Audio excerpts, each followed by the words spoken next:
శ్లోకము. దంభో దర్పోభిమానచ్చ క్రోధ పారుష్యమేవ చ అజ్ఞానం చాభిజాతస్య పార్థ సంపదమాసురీం. దంభః గర్వము, దర్పః పొగరు, అభిమానః అహంకారము, చ మరియు క్రోధః కోపము, పారుష్యం పరుషత్వము, ఏవా నిశ్చయముగా, చ మరియు అజ్ఞానం అజ్ఞానము, చ మరియు అభిజాతస్య పుట్టినవానికి, పార్థ ఓ పృథా కుమార, సంపదం లక్షణములు, ఆసురీం అసుర స్వభావముకు సంబంధించిన. ఓ పార్థ, గర్వము, దర్పము, అహంకారము, కోపము, పరుషత్వము, అజ్ఞానము అను ఈ లక్షణములు అసుర స్వభావము కలిగిన వారికి చెందినవే. భాష్యము. ఈ శ్లోకములో నరకముకు రహదారి మార్గము వివరించబడినది. అసుర స్వభావము కలిగిన వ్యక్తులు తాము విధి నియమములను పాటించకపోయినను ధర్మాచరణ, ఆధ్యాత్మిక జ్ఞాన పురోభివృద్ధిని ప్రదర్శింపదలుచుదురు.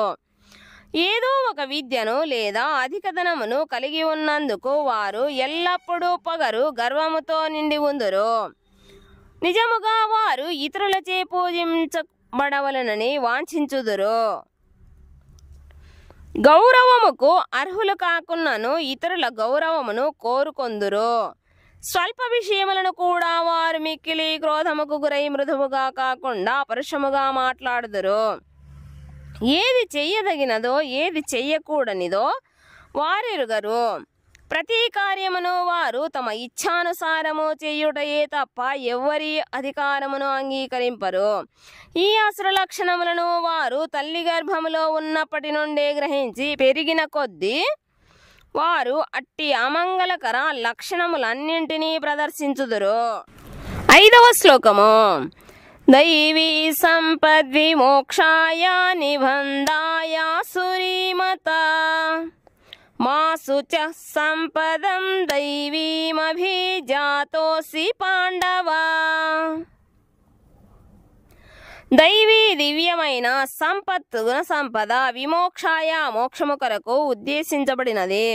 నిబంధాయ బంధము కొరకు ఆసురి అసురగుణ లక్షణములు మత పరిగణించబడినది. మాసుచహ శోకింపకము. సంపదం గుణ సంపదను దైవీం దైవ అభిజాత కలిగి జన్మించిదివి. అసి నీవు పాండవ ఓ పాండుపుత్ర. దైవీ గుణములు మోక్షముకు అనుకూలములు, అసురగుణ లక్షణములు బంధములను కలిగించును. ఓ పాండుపుత్ర, నీవు దైవీ గుణములతో జన్మించి ఉన్నందున శోకింపకుము. భాష్యము. అర్జునుడు అసురగుణ లక్షణములతో జన్మించలేదని చెబుతూ శ్రీకృష్ణ భగవానుడు అతనిని ప్రోత్సహించెను.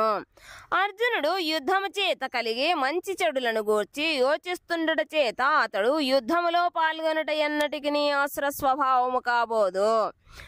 అతడు భీష్ముడు, ద్రోణుడు వంటి పూజ్యులను వధించవలనా లేదా అని ఆలోచించుటను బట్టి అతడు క్రోధము, అహంకారము, కఠినత్వముల ప్రభావముకు లోను కాలేదని తెలియను. కనుకనే అర్జునుడు అసుర గుణములకు చెందినవాడు కాడు. నిజమునకు యోధుడైన క్షత్రియునకు శత్రువుపై బాణములు విసరుట దైవీ గుణముగానే భావించబడును. అట్టి కర్తవ్యము నుండి విరమించుట అసుర గుణస్వభావము కాగలదు. కనుకనే అర్జునుని శోకముకు ఎట్టి కారణము లేదు. జీవితములోని వివిధ వర్ణాశ్రమ పద్ధతులను ఖచ్చితముగా పాటించు వారెవరైనను దైవీ స్థితిలోనే నెలకొని ఉండును. 6వ శ్లోకము. ద్వౌ భూత సర్గౌ లోకేస్మిన్ దైవాసుర ఏవ చ దైవో విస్తరస్య ప్రోక్తాసురం పార్థ మే శృణు. ద్వౌ ఇద్దరు భూత సర్గో సృష్టింపబడిన జీవులు లోకే లోకములో అస్మిన్ ఈ దైవ దైవీ గుణము అసుర అసురత్వము ఏవా నిశ్చయముగా చ మరియు దైవ దైవీ గుణములను విస్తరస విస్తారముగా ప్రోక్త వివరించితివిని. ఆసురం అసురగుణములు పార్థ ఓ పృథా కుమార మే నా నుండి శృణు వినుము. ఓ పృథా కుమారా, ఈ లోకమున దైవాసురులనే 2 రకముల జీవులు కలరు. దైవీ గుణములను నేను ఇదివరకే నీకు సవివరముగా వివరించి తిని. ఇక ఇప్పుడు అసురగుణములను గూర్చి నా నుండి వినుము. భాష్యము. అర్జునుడు దైవీ గుణ లక్షణములతో జన్మించనని నిశ్చయముగా తెలిపిన శ్రీకృష్ణ భగవానుడు ఇప్పుడు అసురగుణ లక్షణములను వివరిస్తుండెను. ఈ జగత్తులో బద్ధ జీవులు 2 తరగతులుగా విభజించబడుదురు. దైవీ గుణములతో జన్మించిన వారు నియమబద్ధమైన జీవితమును గడుపుదురు. అనగా వారు శాస్త్ర విధులను మరియు ప్రామాణిక వ్యక్తుల ఆదేశములను అనుసరింతురు. ఎవరైనను శాస్త్రాదేశాల చేత ఆదేశించబడినట్లుగానే తమ ధర్మములను నిర్వర్తించవలెను. ఇట్టి స్వభావమే దైవీ స్వభావముగా చెప్పబడును. శాస్త్ర నియమములను పాటించక కేవలము ఇచ్ఛానుసారము వర్తించువాడు అసుర స్వభావము గల వారిగా చెప్పబడును.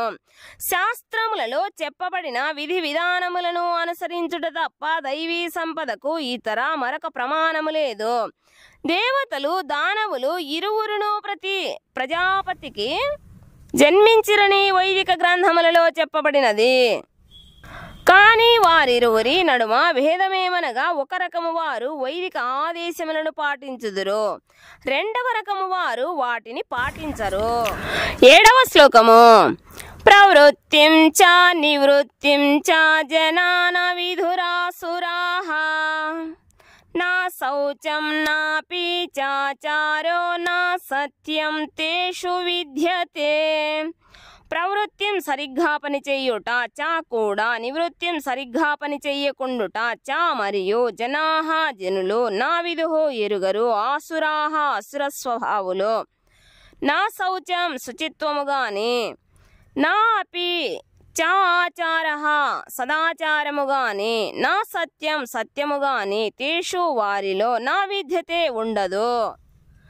అసురగుణ స్వభావులు చెయ్యవలసినదేదో చెయ్యకూడనిదేదో ఎరుగరు. శుచిత్వము గాని సదాచారము గాని సత్యము గాని వారిలో గోచరింపదు. భాష్యము. ప్రతి నాగరిక మానవ సమాజములో మొదటి నుండి ఆచరించవలసినట్టి శాస్త్రముకు సంబంధించిన నియమ నిబంధనలు కొన్ని ఉండును. ప్రత్యేకించి ఆర్యులలో కనిపించును. వారు వైదిక నాగరికతను విశేషముగా అనుసరించువారు.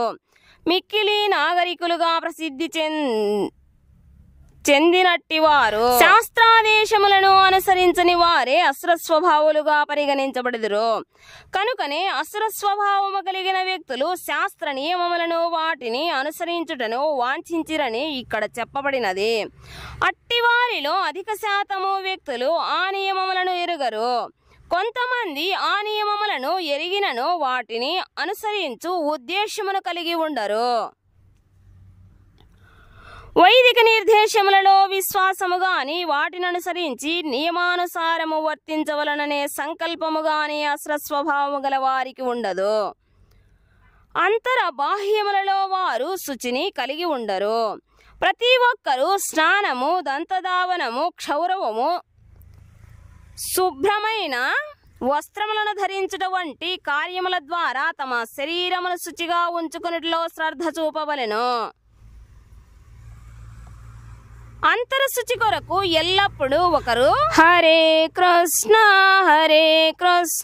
కృష్ణ కృష్ణ హరే హరే, హరే రామ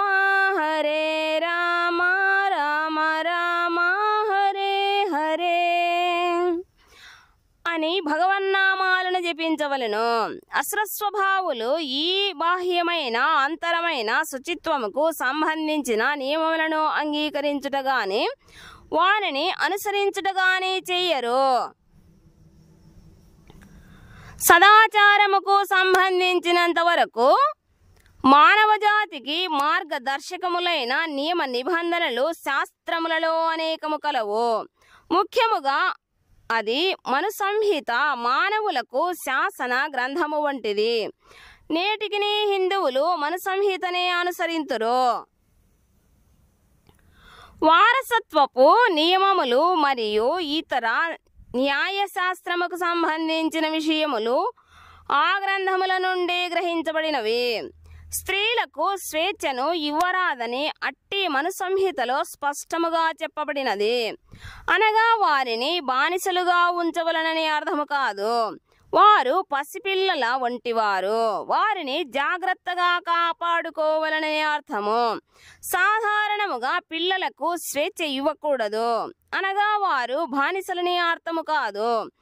కానీ ఇప్పుడు అసురులు అట్టి నియమములను త్రోసిపుచ్చి పురుషులకు వలనే స్త్రీలకు కూడా తగిన స్వేచ్ఛను ఇవ్వవలనని భావిస్తుందరు.